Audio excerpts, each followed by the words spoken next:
जय माँ कामाख्या। मैं आचार्य शुभम पांडे आप सबों के बीच में आज विशेष एक साधना लेकर के आया हूँ। काफी लोग अपने घर में बाधा से काफी ग्रसित रहते हैं और काफी दरिद्रता से नुकसान होता है। दरिद्रता से काफी अगर आप दुकान चला रहे हैं वो भी नहीं चल पा रहे हैं। अगर कोई वृद्धि व्यापार वृद्धि की है, किसी बाधा के कारण, किसी तंत्र क्रियाओं के कारण भी अगर आप पे ज्यादा नुकसान मिल रहा है, आप दरिद्रता से भी अगर आप काफी परेशान है, तो आपके लिए बहुत ही उत्तम साधना में बता रहा हूँ, आज बताने वाला हूँ। परंतु आपको इससे पहले किसी गुरु की सानिध्य प्राप्त करनी चाहिए। अगर आप किसी साधना को प्रारंभ करते हैं ना, मैं तो बता तो दूंगा, परंतु आपको किसी गुरु का सानिध्य प्राप्त करना ही पड़ेगा। क्योंकि माँ की साधनाएं हैं या किसी की भी साधना अगर आप करते हैं, तो साधना के वक्त में कोई किसी का नहीं होता है। अगर आप साधना प्रारंभ करने में आपको बहुत प्रकार की बाधाएं आपसे ग्रसित करेंगे, है ना। आज मैं आपको बताने वाला हूं आपकी साधना, जो आपको 20 दिनों की साधना होगी। दरिद्रता नाश के किसी भी प्रकार की अगर आपके घर में बाधाएं हैं, दरिद्रता से आप ज्यादा ग्रसित हैं, तो ये साधना आपको 20 दिनों का है।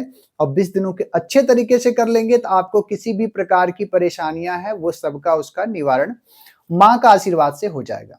आपको करना क्या है, तो मैं कोशिश करता हूं आप साधना बताने के लिए प्रारंभ करता हूं। आपको प्रातः काल उठ करके, ये साधना है आपको भगवती सप्तशती में आप ये मंत्र आता है, पर मैं आपको बताऊंगा धीरे धीरे करके, आपको मैं कोशिश करूंगा एक्सप्लेन करने के लिए। साधना आपको जब प्रारंभ करना है, प्रातः काल उठना है। प्रातः काल उठने के पश्चात आपको एक आसन लेना है। श्वेत कलर का आसन हो तो बेहतर है, या तो रक्त कलर का आसन आपको लेना है ना।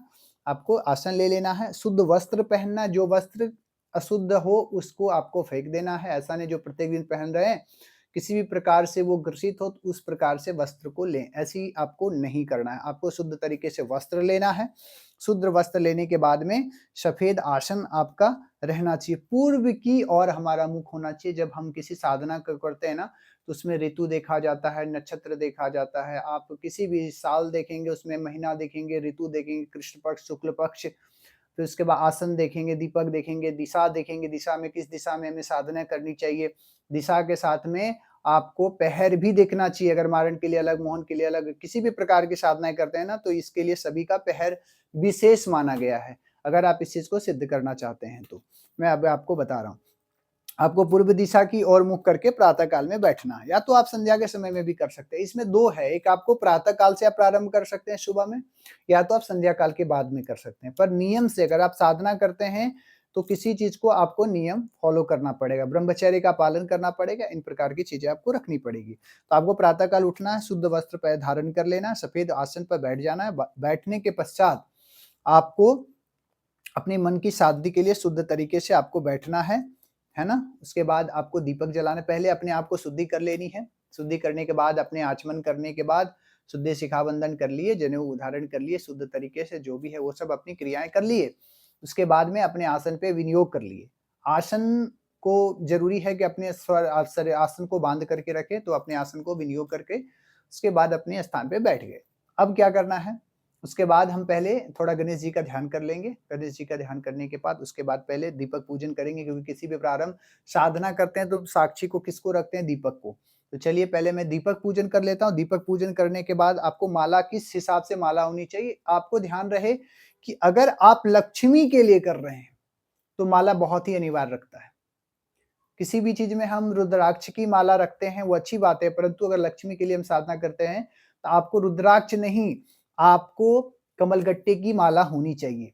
ये जो माला मैं पहना हूं ये कमलगट्टे की माला है ना। तो ये माला आपको रखनी है। माला तब रखनी है, पहले माला को भी आपको सिद्ध कर लेनी चाहिए, पूजा पाठ करके कहीं अच्छे से उसको माला जागृत कर लेनी चाहिए, नहीं तो आपके जितने भी साधना करेंगे सब आपका बेकार हो जाएगा। तो पहले सबसे पहले आपको माला, अगर जिस माला से आप करते हैं ना, उस माला को जागृत करेंगे। उसके बाद आपको क्या करना है, संकल्प कर लेना है। दीपक पूजन हुआ, संकल्प कर लेंगे। संकल्प में आप जिसके लिए आप करना चाहते हैं, क्या कहेंगे संकल्प में, दरिद्रता नाश के लिए हम इस कार्य को कर रहे हैं, अमुक अमुक कार्य के लिए हम इसकी ऐसे कर रहे हैं। तो संकल्प जरूरी है, क्योंकि किसी भी कार्य में संकल्प अनिवार्य है और ध्यान अनिवार्य है। क्योंकि माँ तो अनेक है, माँ तो एक ही है, परंतु माँ के रूप अनेक है ना। तो किस रूप को मैं पूज रहा हूँ, किस कार्य के लिए पूज रहा हूँ, है ना। एक साधना जब करते हैं तो कोई भी कामना से करते हैं, किस कामना से कर रहे हैं? हम दरिद्रता नाश के लिए कर रहे हैं, हमको दरिद्रता काफ़ी ग्रसित है, तो उससे हम बचने के लिए कर रहे हैं, तो वो मुझे संकल्प में बोलना पड़ेगा। ये हो गया संकल्प के लिए, उसके बाद किसी भी मंत्र का विनियोग ज़रूरी है ना? अगर हम विनियोग नहीं करते हैं तो फिर आपकी परेशानियाँ काफ़ी दिक्कतें भी आएँगी, मंत्र जल्दी सिद्ध नहीं होगा। विनियोग कर लेंगे, है ना? विनियोग के बाद में आपको मंत्र जो रहेगा वो कौन-सा मंत्र रहेगा? मंत्र रहेगा सर्वबाधा विनिर्मुक्तो धन-धान्य समन्विता। मनुष्यो मत प्रसादेन भविष्यति न संशय। ये मंत्र रहेगा, सप्तशतीश का मंत्र है ना? इसको आपको करना कैसे है? आप अपने आप को शुद्धि करके सब कुछ पूजन पाठ कर लिए, बढ़िया माँ को श्रृंगार कर दिए और आपको इतना 9 दिन आपको या तो सुबह करिए या तो शाम को करिए, ऐसा करना है। अगर आप श्रृंगार करने के बाद आपको 500 मालाएँ इसको प्रत्येक दिन करना है। आप ध्यान रहे कि 500 मालाएँ कम से कम इसको 500 माला प्रत्येक दिन आपको करना ही करना है। आपको 20 दिन तक ऐसा करना है, यानी कि 10,000, है ना? 10,000 आपको टोटल 20 दिन में आप कैसे भी करिए, आप अपने हिसाब से देख लीजिए, आपको 10,000 पहुँचाना है ना?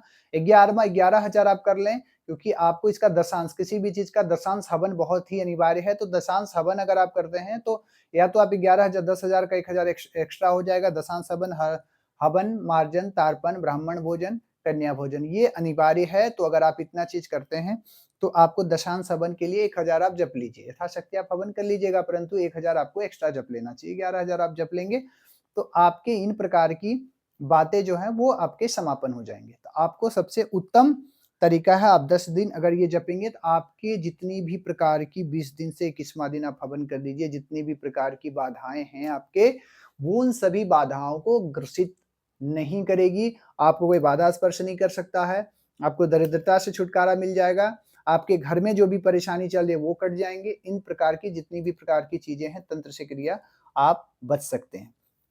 परंतु अगर हम इस चीज़ को अगर हम करते हैं, इन साधनाओं को करते हैं, अब इन साधनाओं को किस समय करेंगे? ये भी आप प्रश्न करेंगे, शायद ये हम बताए नहीं पहले। साधना को आपको हम बताए थे कि आप या तो विशेष, अगर आप गुप्त नवरात्रे भी आने वाले हैं 30 जनवरी से, या तो कभी कोई भी नवरात्र में आप इसकी साधनाएँ कर सकते हैं। बहुत जल्दी सिद्ध पाना है तो 9 दिन में आप 10 दिन में मतलब नवरात्र से आप प्रारंभ इसको कर सकते हैं। 10 दिन की 9 दिन की भी अगर आप साधनाएँ करते हैं तो इतने में आपको फल मिलेंगे। नवरात्रि में जल्दी इफ़ेक्ट करते हैं, है ना? तो आप इस चीज़ को आप कर सकते हैं। अगर आपके घर में ज़्यादा तंत्र से क्रिया, मारण, मोहन, वशीकरण, उच्चाटन, सम्मोहन, इन प्रकार की क्रियाओं को अगर आप पे ज़्यादा किया गया, आप इससे ज़्यादा ग्रसित हैं, तंत्र क्रिया से, किसी ग्रह नक्षत्र क्रिया से अगर आप ज़्यादा ग्रसित हैं, तो हमारे कामाख्या तंत्र पीठ में इसका निवारण किया जाता है। आप इस कामाख्या तंत्र पीठ से आप जुड़ सकते हैं और अपने सभी प्रकार की बाधाओं से मुक्ति पा सकते हैं। सबसे सटीक व आसान तरीका माँ कामाख्या का आशीर्वाद आप प्राप्त कर सकते हैं। हमारा नंबर उसमें दिया जाता है, आप उसे व्हाट्सएप नंबर और या तो आप हमारे ईमेल भी दिया होगा, उसमें आप संपर्क कर सकते हैं। जय माँ कामाख्या।